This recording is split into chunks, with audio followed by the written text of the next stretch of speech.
Que les bénédictions soient, que la lumière soit, que la vie soit, au nom des manes ancestrales fertiles et viriles, au nom de la force, du pouvoir, de la puissance, de toutes les choses ont toujours été.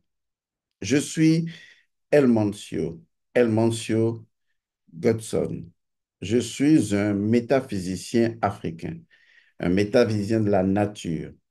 Je suis donc un animiste de base. Aujourd'hui, je voudrais vous parler de la malédiction ancestrale. Comprenez cela dans la langue de Molière comme vous voulez, mais je vais développer et chacun pourra donc comprendre où il se positionne actuellement, à savoir, est-ce que vous êtes sous le coup de la malédiction ancestrale ou non? Ou est-ce que vous êtes dans une posture mitigée?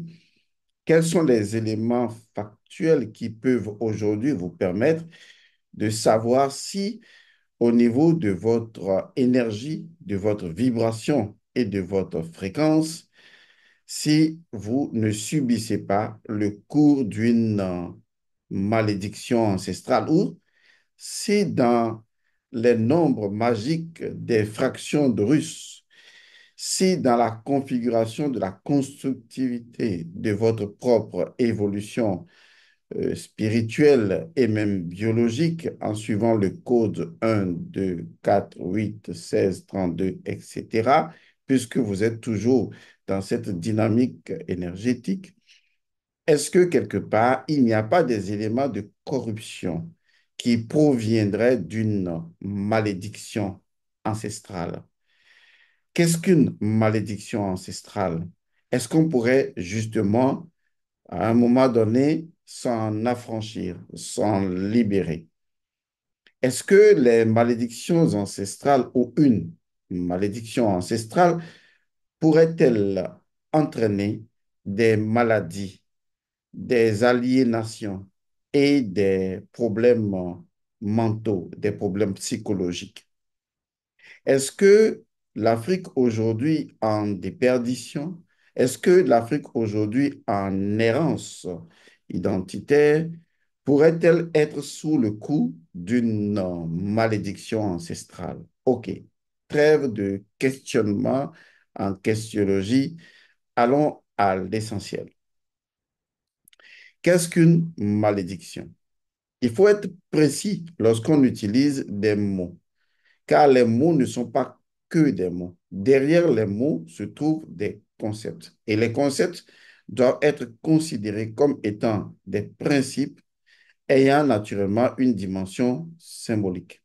Et quand on veut parler de dimension symbolique et de principe, on comprend facilement pour des personnes qui suivent la spiritualité ancestrale, la spiritualité endogène, ce que signifie ou signifierait donc une malédiction.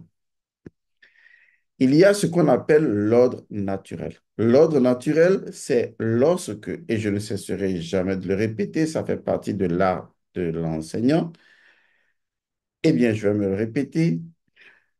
L'ordre naturel signifie qu'il y a une adéquation, il y a une harmonie entre le principe et sa manifestation.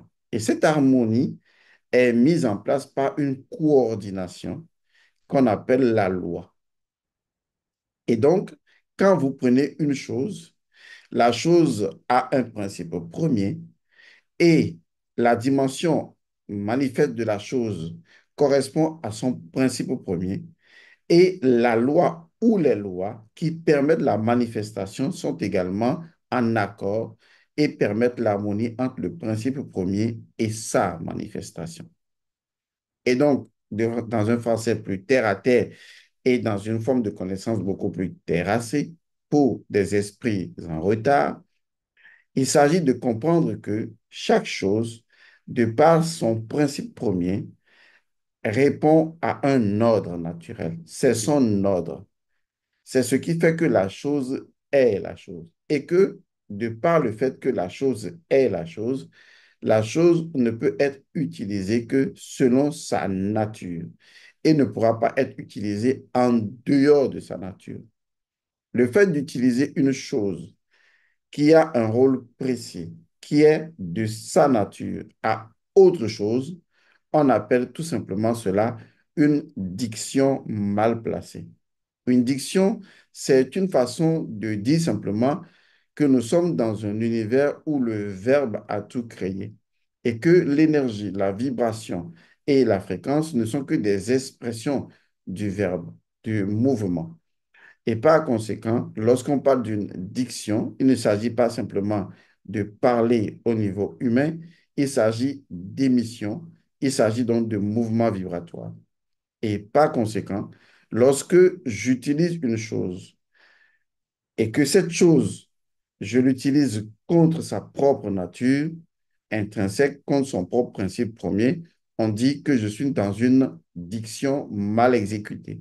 C'est-à-dire, je suis dans une maldiction, ce qui deviendra par après une malédiction. Donc, si on part de ce principe, ça veut dire que lorsque je vais utiliser une chose qui a un principe premier et dont le principe premier fait le rôle de la chose dans une nature précise et que je décide d'utiliser la chose dans une autre nature qui ne correspond pas à la nature principielle de la chose, je suis dans un désordre, je suis dans un déséquilibre, je suis dans une mauvaise diction, je suis dans une malédiction. Donc, ce n'est pas la nature qui vous maudit. Vous voyez, la malédiction est de fait, puisque cela correspond au fait que je n'exécute plus la chose selon son ordre, selon son rôle au sein de la création, puisque si une chose est dans la création, elle est par rapport à quelque chose complétant toutes les autres choses de la création, et donc un rôle lui est désigné, et c'est ce rôle qui fait justement l'existence de la chose.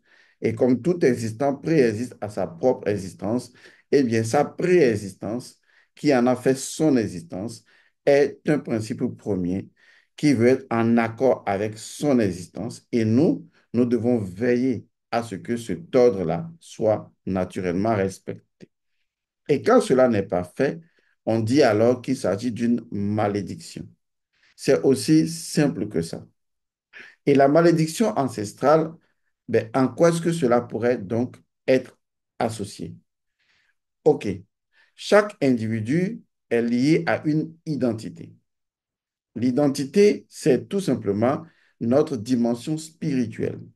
Pour avoir ou pour comprendre l'identité, il faut tout simplement faire une addition, si vous le souhaitez, entre le cultuel et le culturel. Le cultuel étant notre dimension spirituelle. Le culturel étant notre dimension, disons, faite de symboles, possédant des symboliques, traduisant l'énergie du cultuel. Donc, le culturel, c'est l'ensemble des éléments propres à une société permettant de traduire sa spiritualité. Et à partir du moment où l'individu, dans la traduction des éléments de sa spiritualité, va à l'encontre même de l'énergie et des symboles qui sont associés à l'écoulement de sa propre spiritualité et donc de sa force initiale, il y a donc un véritable problème. Vous voyez donc que là, il y a un ordre naturel qui est brisé. Je reprends. L'identité, c'est tout simplement une équation égale cultuelle plus culturelle. Le cultuel étant le monde invisible, notre compréhension de l'invisible, notre spiritualité, l'esprit, ou siré. La dimension culturelle étant l'ensemble des éléments, l'ensemble des symboles, en adéquation avec les différents éléments cultuels, donc spirituels, capables de les traduire, comme par exemple la langue et beaucoup d'autres éléments qui font partie de notre culture. Ce qui veut dire en réalité que à travers la culture s'écoule la spiritualité, donc le cultuel d'un peuple. et que la dimension culturelle ou spirituelle d'un peuple en constitue la force. Et que si un peuple, de sa dimension spirituelle culturelle, est incapable de les traduire à travers des symboles reconnaissables par son culturel, que ces symboles sont faussés, alors ce peuple ne peut pas traduire efficacement, forcément, tous les éléments de son culturel dans sa vie quotidienne, car les éléments culturels lui permettent justement d'interagir efficacement au sein d'une communauté. Donc, les éléments culturels sont en réalité des véhicules qui permettent la circulation harmonieuse, équilibrée, ordonnée de toute la panoplie de dimensions culturelles et spirituelles dont l'individu est constitué dans son milieu, dont cela implique forcément une réalité guèbre ou endogène. Ceci étant clairement dit, présenté avec efficience, efficacité et clairvoyance, il advient ceci. Que se passe-t-il lorsque une personne décide, par exemple, d'introduire une forme de corruption au sein même de son cultuel? C'est-à-dire que dans son cultuel, qui est propre à son identité, l'individu introduit des éléments différents. Je vais y aller par un exemple. Lorsque vous allez à l'église et que l'église catholique romaine vous demande de vénérer, d'adorer ou d'honorer, que sais-je encore, quels que soient les mots utilisés, ce n'est pas le plus important, mais de prendre en considération, en respect prioritaire, l'ensemble des saints, que ce soit Saint Jean, Saint Paul, Saint Domingue, Saint Philippe, Saint Machin et tous ces machins, quand l'Église vous demande de faire ça et de les honorer, de les vénérer, de les adorer, quelles que soient les hiérarchies sur lesquelles vous les positionnez, et que vous prenez ces éléments-là dans votre dimension cultuelle, la question la plus simple à se poser est la suivante. Est-ce que ces éléments qui sont complètement différents de ce que constitue votre culturel, est-ce que ces éléments-là vont pouvoir s'intégrer harmonieusement à votre culturel pour passer à travers des symboles culturels et vous rendre efficace et vous donner la force d'agir?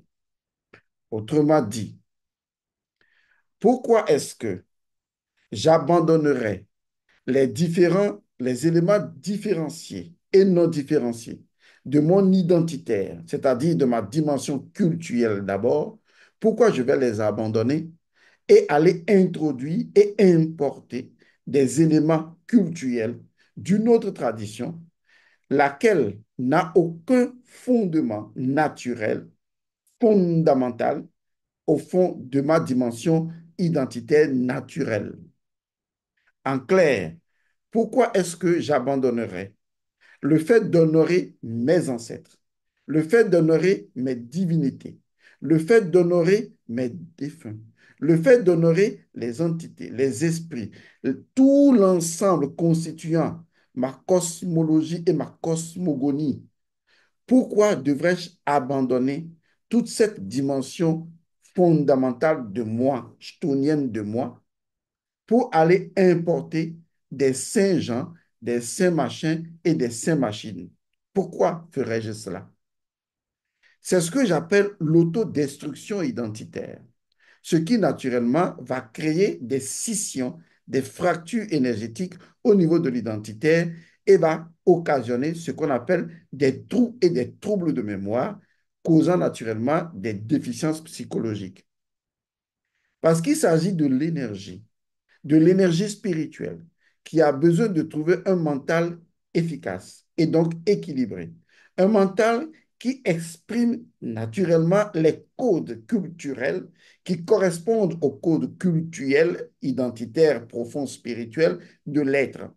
Et qu'en ce moment, nous avons des individus avariés, des individus dératés, comme le disait mon père, qui décident simplement d'aller prendre des saints soi-disant, d'aller prendre des anges soi-disant, des réalités qui n'ont aucune racine dans leur propre identitaire de façon endogène, ils vont les importer pour les inclure forcés à l'intérieur d'une identité, c'est-à-dire d'une dimension culturelle, spirituelle, qui avait déjà sa cosmogonie, sa cosmologie, et donc qui avait son être-té.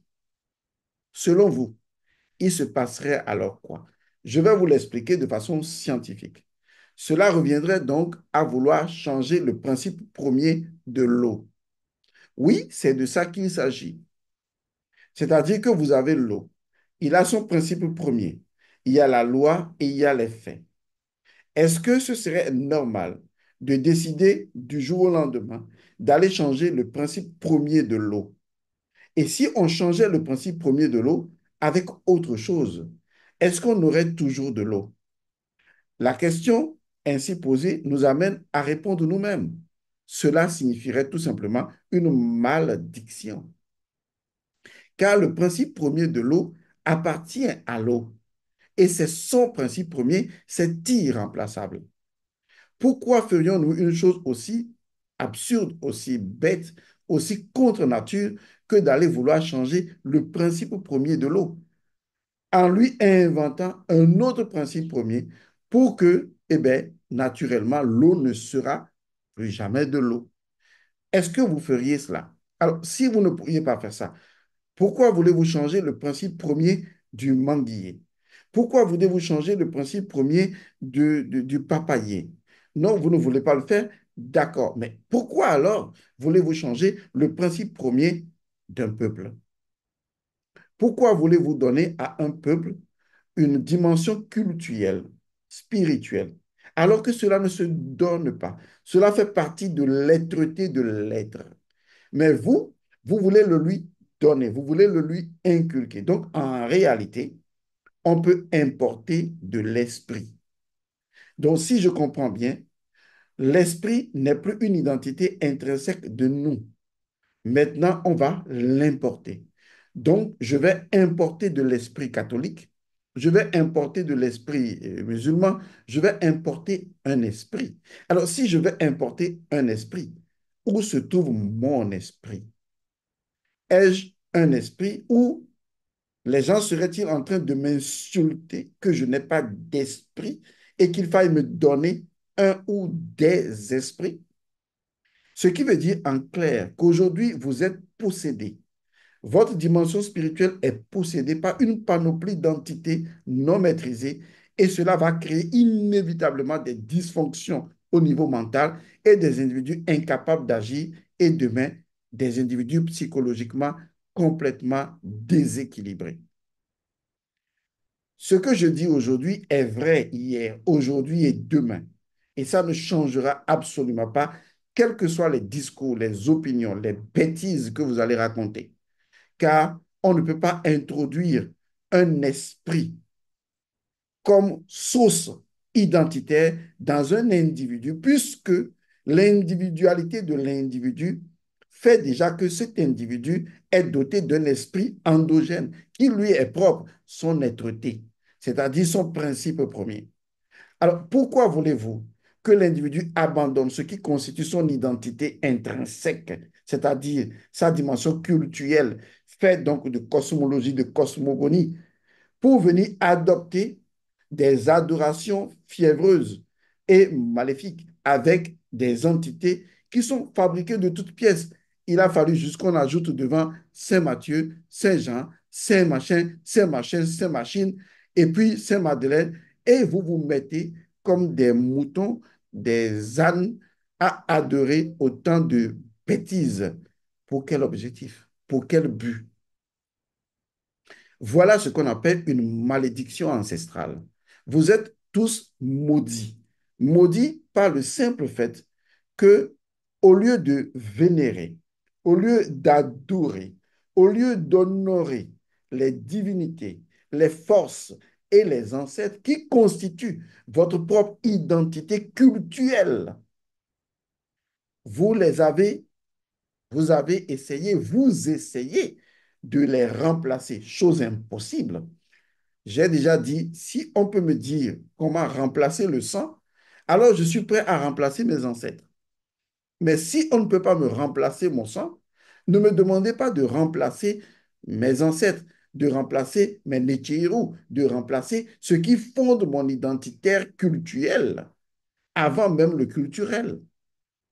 Car c'est le culturel qui a créé son propre culturel pour l'exprimer. Et je vous l'ai toujours dit, c'est le son qui a créé la guitare.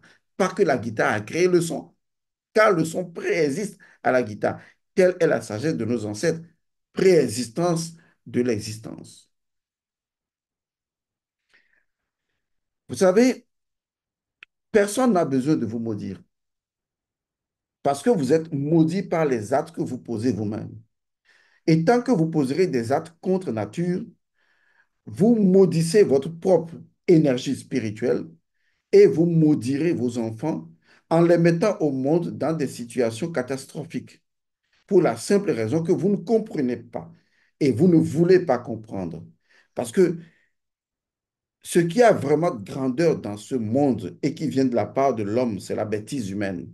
Il n'y a pas de limite à la bêtise humaine, parce qu'il n'y a pas de limite à l'ignorance humaine. Et la bêtise humaine peut remplir tout l'univers qui aurait même plus de place, parce que la bêtise humaine n'a aucune limite. Il faut que vous arrêtiez cela. Je ne vous l'impose pas. Vous êtes libre d'adorer un Saint Benjamin ou un Saint machin, tout ce que vous voulez. Mettez ça dans votre peau si vous le souhaitez. Mais je voudrais que vous répondiez à une question. Si vous voulez ramasser toutes ces panoplies kabbalistiques, tous ces anges, toutes ces entités, tous ces machins, et que vous voulez les foutre dans votre monde cultuel, alors les forces, les divinités, les entités, les ancêtres, qui étaient et qui sont toujours dans votre monde cultuel, donc spirituel, où les mettrez-vous? Oui, je connais votre réponse. Étant donné que vous êtes doublé d'idiocisme et de bêtises, vous me répondrez, je vais les remplacer par la force de Dieu, je vais les remplacer par les nouveaux. Voilà ce que votre mièvre esprit vous ferait croire, parce que vous pensez qu'il est possible de remplacer un principe premier. Non, vous ne pourrez pas. Ce que vous allez par contre faire, c'est introduire une catastrophe à l'intérieur du principe premier. Ce qui veut dire qu'en fait, votre principe premier risque d'être tout simplement inhibé, noyé, et va développer des tentacules au niveau de votre subconscient et de votre inconscient, parce que votre principe premier, c'est le naturel. Chassez-le, il revient au galop. Vous n'y pourrez rien. Vous pourriez tenter de façon temporaire, avec force, avec courage, avec volonté humaine, de dire non, maintenant, moi, je suis pour telle religion, je suis tant, je suis Jésus, je suis machin, je suis machin. Mais votre sang vous dit, vous mentez. Votre monde culturel, fait de vos forces spirituelles et entités, vous dit, vous mentez. J'en ai vu de mes yeux, vu ici. J'ai reçu dans mon cabinet plusieurs enfants qui souffraient de dysfonctionnement spirituel pendant que leurs parents s'étaient dit convertis dans la religion chrétienne ou évangélique. Et quand les enfants vont voir leurs parents pour dire, mais papa, je vois des serpents, je n'arrive pas, je ne m'en sors pas, il dit, va prier. Mais l'enfant a prié. Les parents même de cet enfant ont prié. Peut-être que ça vient du grand-père. Qu'est-ce que la prière a fait? Parce qu'il n'y aura jamais, et retenez-le bien, dites ce que vous voulez. Si ce ne sont que des opinions, je ne peux pas discuter avec vous. Je discute avec des gens qui connaissent les principes premiers. Si vous pouvez me prouver que dans l'univers d'un principe premier, un autre principe premier importé pourrait faire la loi dans l'univers d'un principe premier authentique et original, si vous pouvez me le prouver, alors je serai parfaitement d'accord que justement, vos dieux que vous avez ramassés et que vous venez imposer à une dimension culturelle comme la nôtre pourrait justement vraiment remplacer l'ensemble de notre monde spirituel. Parce que quand on parle de l'esprit, vous ne savez pas ce que c'est. Lorsqu'on parle de l'esprit, ce n'est pas seulement une réalité personnelle ni individuelle. L'esprit est également une réalité communautaire. Et c'est ce que vous ne comprenez pas. Lorsqu'un enfant vient au monde et qu'on doit lui faire une cérémonie de sortie, pourquoi lui fait-on une cérémonie de sortie? Parce que justement, l'esprit de l'enfant a beau être personnel et individuel à l'enfant, eh bien, l'enfant, n'étant pas né de lui-même, étant issu des parents, une partie de son esprit est obligée d'entrer dans une réalité communautaire. C'est ça la magie d'Osiris. Les différents morceaux du corps d'Osiris constituant une communauté. C'est pourquoi la loi de la communauté prime sur la loi de l'individu. C'est l'Afrique qui a mis ça en place. Parce qu'en Afrique, tout le monde pourrait corriger un enfant. Parce que tout le monde dans la communauté est papa et maman de l'enfant, tant qu'il est jugé possible que cette personne ait l'âge de mettre cet enfant au monde. Et l'expression commune en Afrique est, est la suivante. C'est à moi tu manques de respect. Tu sais que je peux te mettre au monde? Parce que le fait que je puisse te mettre au monde me donne le droit d'être symboliquement ton père ou ta mère et de te reprimander. Ça, c'est ce qu'on appelle la communauté. Vous pouvez faire ça en France? Vous pouvez faire ça où?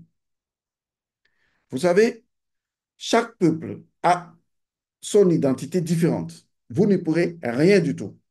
Un manguier est un manguier, un papayer est un manguier, point barre. Mais vouloir faire que un manguier devienne un papayer, vouloir faire que une identité japhétique devienne une identité kamite, c'est une malédiction. Ça n'arrivera pas. Vous allez avoir tellement de malédictions dans votre vie. Ce n'est pas moi qui vous maudis. Je ne veux pas que vous citer les conséquences naturelles de Isfet, les conséquences isphétiques du désordre, les conséquences qui sont liées aux réalités sétiennes. Car lorsque vous faussez la justesse entre l'esprit et le mental, c'est comme si vous faussez, je ne suis pas un mécanicien, hein, excusez-moi si je fais une erreur, vous ne pouvez pas, c'est comme si vous faussez, on appelle ça le piston avec ce dans quoi ça rentre. Vous allez briser le moteur. Car il doit y avoir une adéquation, une forme de justesse, une forme de maths, la norme universelle entre l'esprit et son mental. Le mental traduit les réalités culturelles. L'esprit en détient les fondements essentiels culturels. Et c'est dans l'esprit de l'individu que se trouve la communauté cosmologique et cosmogonique de son identité, voulant se traduire à travers des réalités culturelles propres à sa nature. Vous pouvez changer la dimension culturelle d'un peuple. Vous n'en ferez qu'aggraver les symptômes spirituels.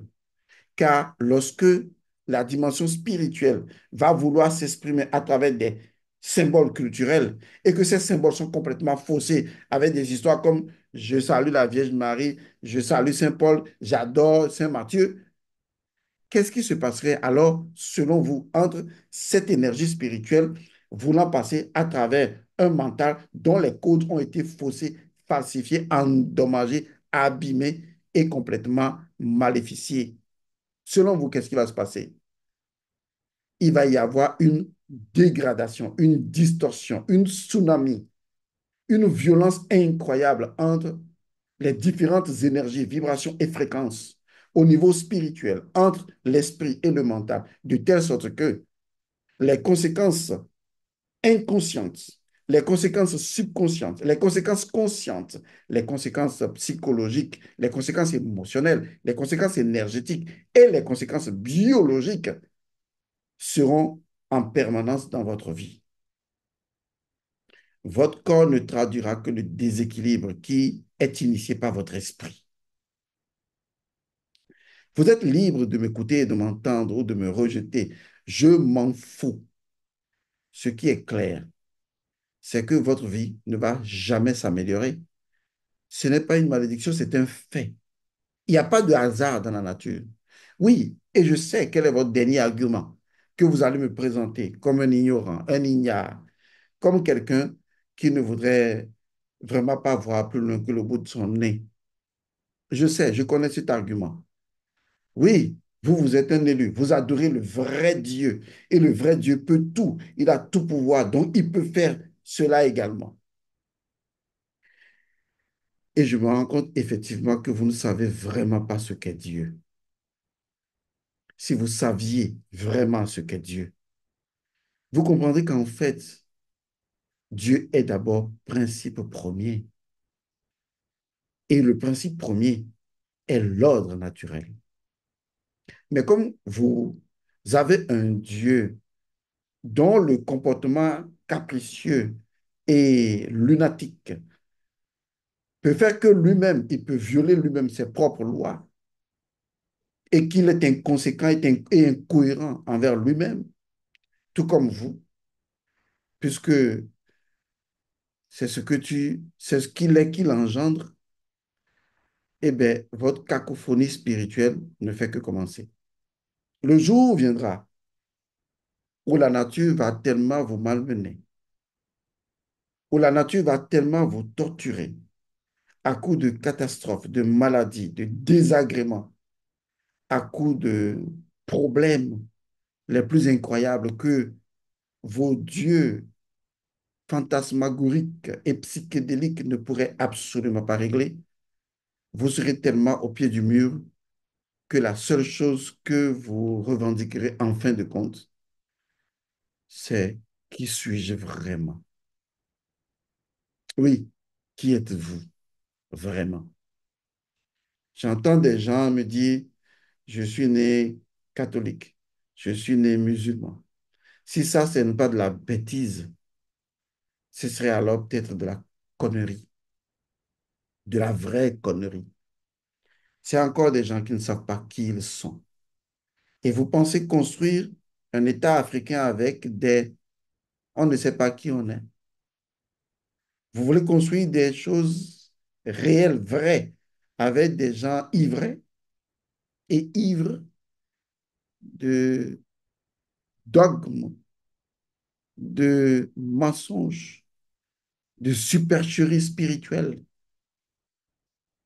des personnes qui veulent se convaincre d'un Dieu qui va les sauver alors qu'il ne faut rien. Ils sont incapables de reconnaître la vérité, de rebrousser chemin et de revenir à leur identité. J'ai dit ce que j'ai à dire. C'est ce qu'on appelle la malédiction ancestrale. Vous allez subir la malédiction de vos ancêtres tant que vous venez mélanger des croyances, des divinités, des conneries au sein de votre propre identité spirituelle. Vous ne serez plus pur. Alors, dites-moi, à quoi ressemble aujourd'hui votre monde spirituel? Un, vous ne pouvez pas enlever le principe premier de votre identité intrinsèque, c'est votre être-té. Deux, si vous importez des divinités que vous adorez au-dessus de ce qui constitue votre propre spiritualité, vous êtes maudit. Et de trois, eh bien, de toute façon, si vous persistez à le faire, eh bien, vous allez subir des désagréments et des malédictions dans la nature. Les autres, ils sont fidèles à leur identité. Et vous, vous êtes fidèle à quoi? Ah oui, à leur identité. Ben, pourquoi refusez-vous alors la domination? Car c'est là que commence la domination. Lorsque vous avez vendu votre droit d'aînesse contre des plats de lentilles, vulgaires individus irréfléchis, des personnes qui aujourd'hui se disent intellectuelles et intellectualisées fortement, costumées, des personnes incapables de remonter leur propre intelligence au-delà de leur propre stupidité. Des personnes incapables de remettre en cause Dieu s'il le fallait pour être et exister. Des personnes qui ne veulent pas voir la vérité en face. Des personnes qui préfèrent vivre dans le mensonge, qui préfèrent vivre dans le double langage, vouloir une chose et son contraire. Qui êtes-vous? Réfléchissez-y. Je vous remercie d'avoir suivi donc cette capsule. Je retrouve les autres personnes qui veulent retrouver leur identité sans avoir peur d'un Dieu quelconque avec sa colère, machin et tout ça. Je vous retrouve dans Rafeza 2024. Et dans Rafeza 2024, je vous rappelle que nous aurons donc des séances en ce qui concerne les travaux que j'ai déjà cités dans les capsules précédentes. Et il y a une dernière capsule que je vais faire peut-être aujourd'hui ou demain. Et cette capsule-là, eh bien, elle nous permettra de vraiment faire les choses comme cela se doit. Elle s'intitulera Destin, destinée, destination. Comment modifier son destin. Cette capsule, je vous l'ai faite parce que je voudrais vous montrer que vous devez honorer votre monde spirituel, votre dimension culturelle. Vous devez honorer vos ancêtres, vos mânes ancestrales, vos divinités et vous devez honorer vos esprits et vos forces. Car c'est là, c'est cet ensemble d'éléments composites qui constitue votre être-té. Car l'être-té est à la fois unique et multiple. Pour le savoir, comment honorer les ancêtres, les gens me l'ont demandé. Retrouvez-vous dans le groupe Rafeza. Si vous voulez vous inscrire à Rafeza, eh bien, vous avez à voir le communiqué en bas de cette capsule ou vous écrivez simplement à mon WhatsApp plus 228 99 99 93 93 plus 228 99 99 93 93. Jusque-là, portez-vous bien. Et si mes propos vous ont choqué d'une manière ou d'une autre, ben justement, c'était l'intention.